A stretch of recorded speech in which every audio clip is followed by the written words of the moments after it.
السلام عليكم ورحمة الله وبركاته، أهلا بيكم يا حبايبي في وصفات أميرة. وحشتوني قد الدنيا. النهاردة بقى جايبه لكم تفريزات رمضان، يعني هنعمل وجبات كتيرة جدا جدا بحاجات كده ايه بسيطة. يعني الكمية اللي قدامكم دي كيلو الا ربع من اللحمة. هنعمل كذا وجبة، هتقولي لي ازاي، هقول لكم ازاي في قلب الفيديو. وكمان جبنا كيلو من الأجنحة، وجبت كمان فرختين. هنتعب في اليوم ده، بس بعد كده هنستريح مش طول شهر رمضان، يعني على الوجبات عما بتخلص. بتبقى ايه بقى، عندك الاكل كده في الفريزر، بتطلعي على التسوية وخلاص. ولا هتتبلي ولا هتتعبي نفسك ولا اي حاجة. يلا بقى نصلي على الرسول عليه افضل الصلاة والسلام ونشوف عملنا ايه. قبل اي حاجه كده بتكوني مجهزه عندك بشره بقى بصل كتير، هاتيلك كيلو ونص بصل ابشريهم، وجزر ابشريه، وفلفل حار، وفصين توم، وكمان طماطم. كل الحاجات دي ابشريها وجهزيها قبل ما ايه تشتغلي وتبتدي انك تجهزي الفراخ واللحمه والكلام ده عشان تنجزي في وقتك. خلاص، هنا بقى جبت الفرختين وهبدأ ان انا اسويهم دلوقتي، وعايزه اللي وراك بس. يلا بقى نشوف هنعمل فيها ايه. هنا بقى جبت الوراك بتاعت الفراخ وقسمت كل ورك لجزئين، يعني سبت الدبوس في جهة وبقيت الورك في جهة. هنا بقى هبدأ بأول تتبيلة وهي تتبيلة الشوي. جبت الاربع دبابيس بتوع الفرختين وحطيت عليهم كمان 4 من الأجنحة. وبعد كده بقى هتبلهم بتتبيلة الشوي. هبدأ ان انا احط شوية ملح، وهبدأ ان انا احط معلقتين من الطماطم المعصورة، وكمان هحط معلقتين من البصل المبشور، وهحط فص توم اختياري لو متحبوش التوم في الفراخ تمام عادي، بس هو بيديله نكهة حلوة كده. هنبدأ بقى نتبل كل ده بالتوابل بتاعتنا، اللي هي ايه، حطيت توابل الفراخ، وحطيت فلفل اسود، وحطيت بابريكا، وكمان حطيت شوية كركم. وهنا بقى هبدأ ان انا احط معلقة من دبس الرمان، وكمان معلقة من الصويا صوص، ومعلقة من الباربيكيو، وهو اللي هيديني الطعم المدخن للدبابيس بتاعتي. ممكن كمان تقطعوا شوية فتحات كده في قلب الدبابيس قبل ما تتبلوها عشان يدخل فيها التتبيلة، بس انا عشان كده هعنا في الفريزر، يعني التتبيلة هتاخد راحتها ايه معاها. هبدأ بقى ان انا اقلب كل التتبيلة الحلوة دي مع الدبابيس والاجنحة. وخلاص كده، دي اول تتبيلة اللي هي تتبيلة الشوي، حلوة جدا جدا. ولو متوفر عندك روزماري بتحطي كمان روزماري كده بيديله نكهة حلوة جدا جدا. دي اول طبق معانا، واول وصفة معانا. هبدأ بقى ان انا ارصها كده، وخلاص كده جهزت معانا، ويلا بقى نبتدي الوصفة اللي بعد كده. وانا هنا احلى حاجه ان انا عاملاها، ان انا عامله كل وجبه مختلفه عن الوجبه اللي بعدها. يعني الاطعمه هتبقى مختلفه جدا جدا، والتتبيلات هتبقى مختلفه جدا جدا. والانسب ليكي بقى اعملي. نيجي بقى على الفخذ بتاع اللي وراك، وهبدا ان انا اعمل لهم تتبيله حلوه جدا جدا.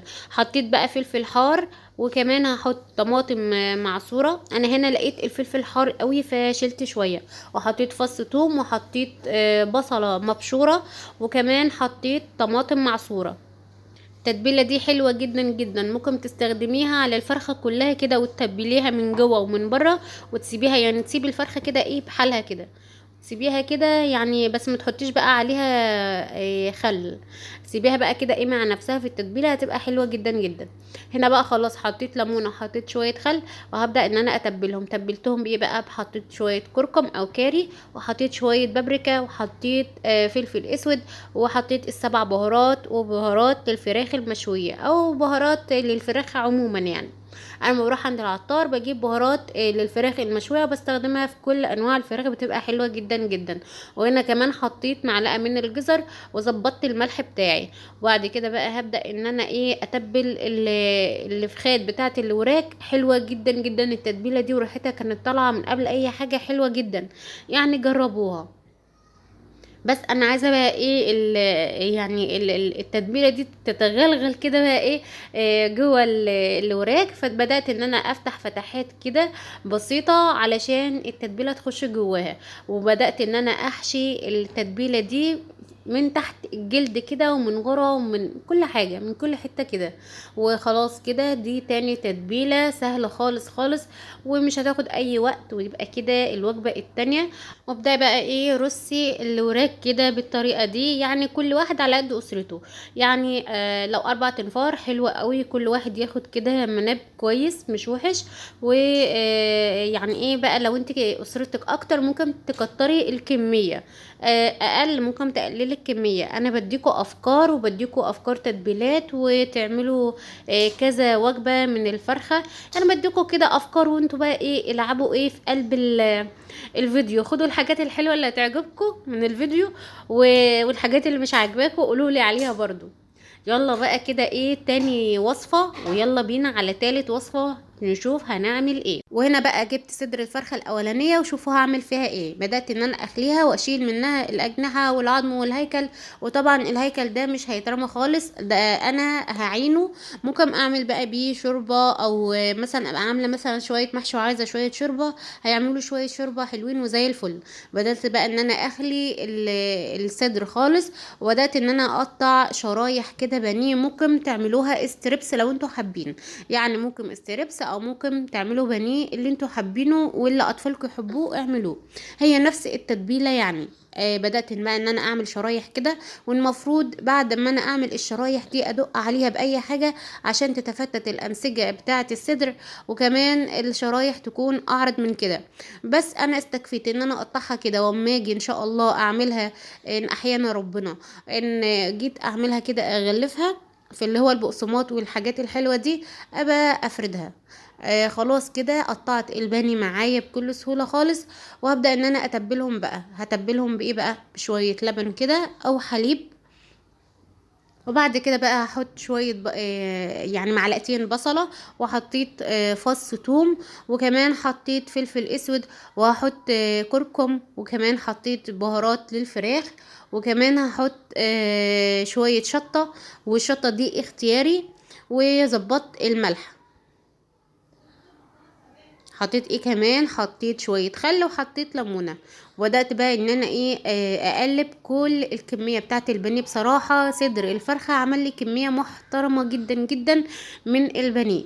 يعني زي ما انا قلت لكم نفس التتبيلة. لو مش متوفر عندكم اللبن او الحليب، انا مش عارفة انتوا بتقولوا عليه ايه في بلادكم، بصراحة احنا بنقول هنا عليه لبن. لو مش متوفر عندكم اللبن ممكن تستغنوا عن اللبن وتحطوا علبة زبادي.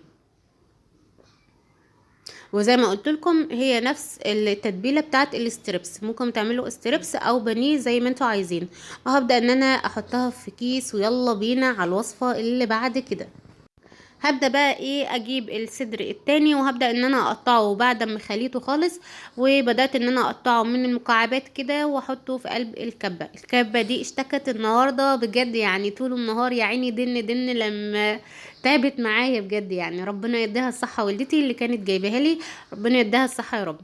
هنا بقى بدأت ان انا افرم الفراخ خالص، اللي هو صدر الفراخ خالص. وممكن كمان تستخدمي لو انت عندك الاولاد مش عايزين ياكلوا وراك، ممكن تستخدمي الوراك في الوصفة دي، مش لازم صدور. بدأت بقى ان انا احط بصل، وحطيت كمان بصل مبشور، وحطيت كمان فلفل حار، وكمان حطيت شوية ملح، وحطيت شوية بقدونس. وده اختياري، البقدونس اختياري. هنا بقى بدأت ان انا ابهر كل الكلام ده بشوية توابل حلوين، وهم ايه، حطيت شوية بابريكا، وكمان حطيت شوية كركم، وكمان حطيت شوية ملح وفلفل اسود، وحطيت شوية بهارات فراخ. وابدأ ان انا اقلب كل ده مع بعضه لحد اما ينسجم كله مع بعضه، ويبقى ايه يعني ايه كلها عجينة واحدة متماسكة. طيب دلوقتي انت جيتي تشكلي الكفتة دي ومعرفتيش تعملي ايه. هقولك حطي معلقتين دقيق، وحطي معلقه صغيره من البيكنج باودر عشان تنفشها وتخليها حلوه. بدات بقى ان انا اجيب عصايه من اللي هي الشيش طاووق، وبدات ان انا اشكلها على شكل صوابع الكفته كده. وهنا بقى قدامي طبق كده فيه ميه البصل، يعني كل كميه البصل اللي انا استخدمتها في الوصفات دي انا عصراها من الميه خالص، مش مخليه فيها ميه. واستخدمت بقى ايه الميه كده في تشكيل الكفته.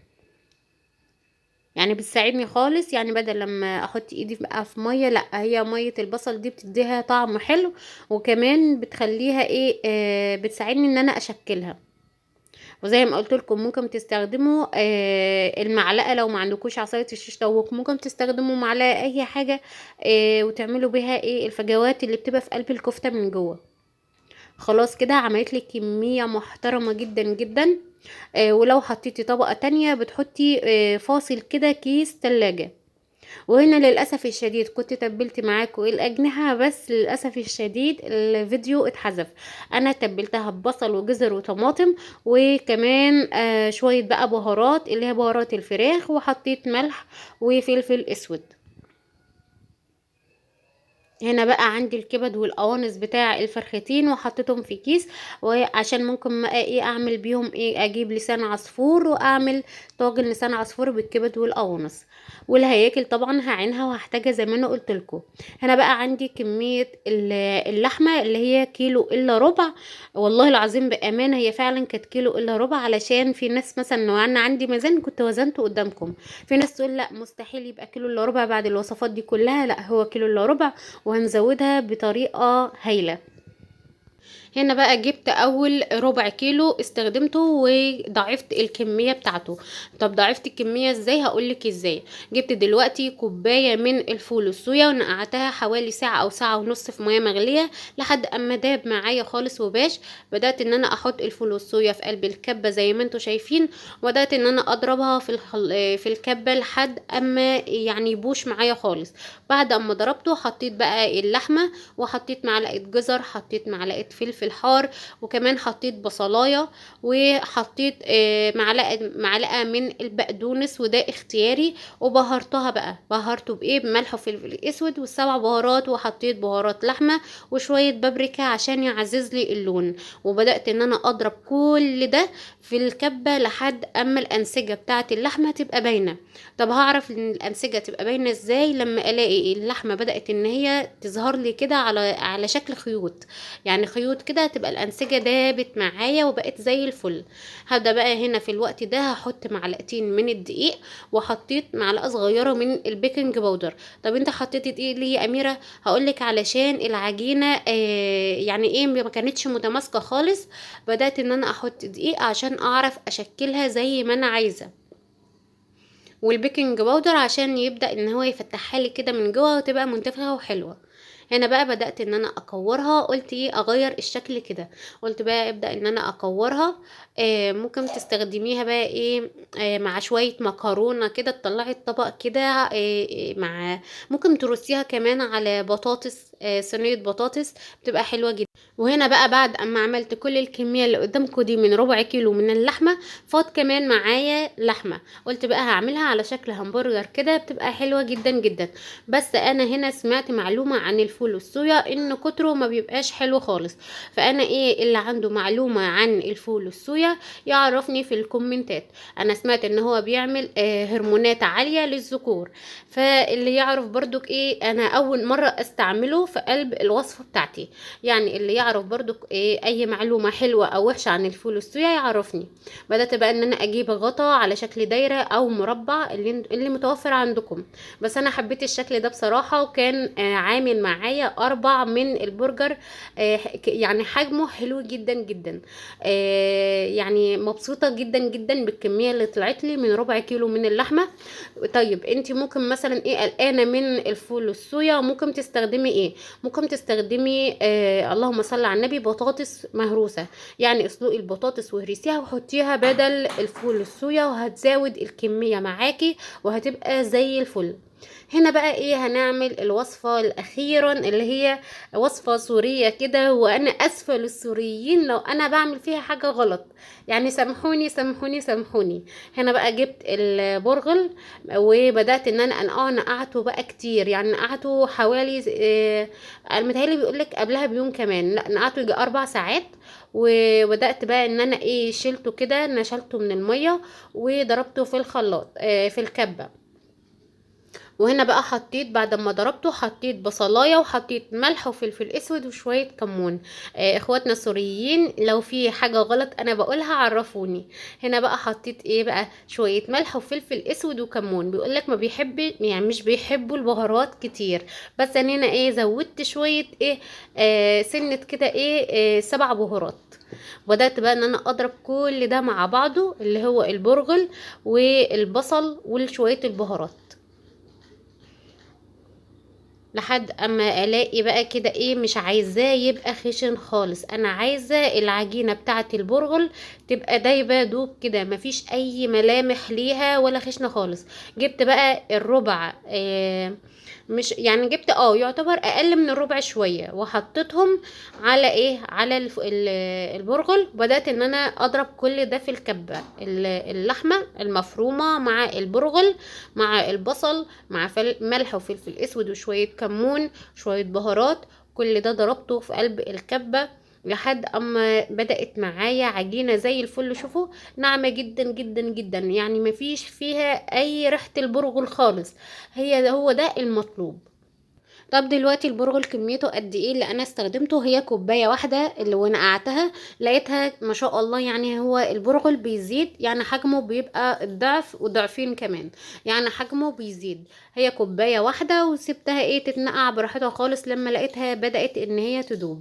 هنا بقى هبدا ان انا اعمل الحشوه بتاعتي. هنا بقى حطيت معلقه سمنه وحطيت معلقه زيت وحطيت بصله كبيره مبشوره، واول اما بتدبل حطيت كميه اللحمه المفرومه كلها اللي هي باقيه، اللي هي قد ايه حوالي ربع كيلو وازيد، ازيد من ربع كيلو، عشان احنا حطينا ربع كيلو لحمه مفرومه استخدمناها في كفته الفول الصويا، وكمان حطينا اقل من ربع كيلو في كفته البرغل. هي مش كفته هي كبيبه البرغل. بعد كده بقى حطينا كميه اللحمه وحطينا شويه ملح وفلفل اسود وشويه بهارات اللي هي ال7 بهارات او بهارات اللحمه. هنا بقى خلاص كانت اللحمه استوت، وتعالوا نشوف عملنا ايه. هنا بقى نقصت نص الكمية وحطيتها على جنب، والنص التاني بدأت ان انا احط زبيب. اخواتنا السوريين بيحطوا جوز او لوز حاجة زي كده، يعني بيحطوا مكسرات في قلب اللحمة، بس هنا كان متوفر عندي الزبيب وحطيت شوية زبيب، وبدأت ان انا ايه اقلبهم مع بعض كده يشربوا من السمنة وخلاص وركنتها على جنب. هنا بقى بقيت اللحمة المتعصجة حطيتها وبدأت ان انا احط عليها ايه بقى، حطيت عليها طماطمتين مبشورين وهحط عليهم شوية جزر، وحطيت عليهم فلفل مبشور اللي هو متقطع. يعني حطيت بقى ايه كل الحاجات الحلوة دي المتوفرة معايا، بس ما حطيتش توم. دي بقى لحمة متعصجة هتبقى مثلا ايه ممكن تحشي بيها رقاق او جلاش او مكرونة، او تستخدميها في سمبوسك، يعني ممكن استخداماتها كتير زي ما انتوا عارفين. بهرتها بقى حطيت شوية بابريكا علشان يعزز لي اللون. دي بقى ايه حشوة الكبيبة بتاعتي، وهبدأ بقى ان انا عندي شوية مية كده وحطيت عليهم شوية نشا وبدأت ان انا ادوبهم. طيب هتستخدمي المية والنشا دي في ايه؟ هقولك في ايه. هجيب بقى دلوقتي الكبيبة بتاعتي كده، يعني انا كنت بعاني بصراحة، يعني اخواتنا السوريين هم عارفين شغلهم وعارفين اكلاتهم شطار، يعني بصوا بقى ما تتريقوش عليا، انا بعمل على قد كده. هنا بقى بدأت ان انا ايه اشكل كده افتحها فتحات كده فتحة، يعني ايه زي ما انتوا شايفين كده بصبعي، وابدا ان انا احط الحشوه واقفلها واعملها على الشكل اللي قدامكم ده، وببل ايدي قبل ما بشكلها كده بالميه ونشا، ده بيقفل لي اي مسامات في قلب الكوبيبه وبينعمها لي كده ما تبقاش ايه خشنه كده من بره. وبدات بقى ان انا ايه اللحمه اللي هي المتعصجه كده خلاص جهزت معايا مع الطماطم والجزر والفلفل، ادتها لون حلو جدا جدا يعني، وبقت جاهزه معايا. شفتوا بقى؟ والهيكل ده الهياكل بتاعه الفراخ طبعا هستخدمها لعمل الشوربه والكبد برضك. هنا بقى عملنا ايه، عملنا اللحمه المتعصجه، وكمان عملنا الكوبيبه السوري، وعملنا هنا كفتة الفول الصويا عملناها بشكلين، عملنا اللي هي شكل دواير وعملنا البرجر منها، وكمان عملنا البانيه، وعملنا الدبابيس اللي هي بخلطة الشوي، وعملنا كمان خلطة حلوة جدا جدا الوراك، وكمان الأجنحة بتاعتنا ممكن نعملها على صينية بطاطس تبقى حلوة جدا جدا، وكمان عملنا كفتة الفراخ. وعملنا ايه تاني؟ خلاص كده يعني هنعمل ايه بقى؟ عملنا كده كل حاجة من فرختين وكيلو الا ربع من اللحمة. اي حد بقى هنا وصل معايا لحد هنا ما ينسينيش بالاشتراك ويفعل الجرس عشان كل وصفاتنا توصل لكم اول باول. وبجد انا فعلا تعبت في قلب الفيديو ده، يعني ادعموني كده باعجاب او كومنت حلو كده ينسيني اي تعب، والله بجد يعني بحبكم في الله، وربنا يفرح قلوبكم. كل سنه وانتم طيبين يا حبايب قلبي، ويسعد قلوبكم يا رب، ويحقق لكم كل اللي بتتمنوه. امين امين امين. هنا بقى خلاص وصلنا لاخر الفيديو، مع الف سلامه، بس ما تنسيش بقى ايه بالاعجاب. مع الف الف سلامه.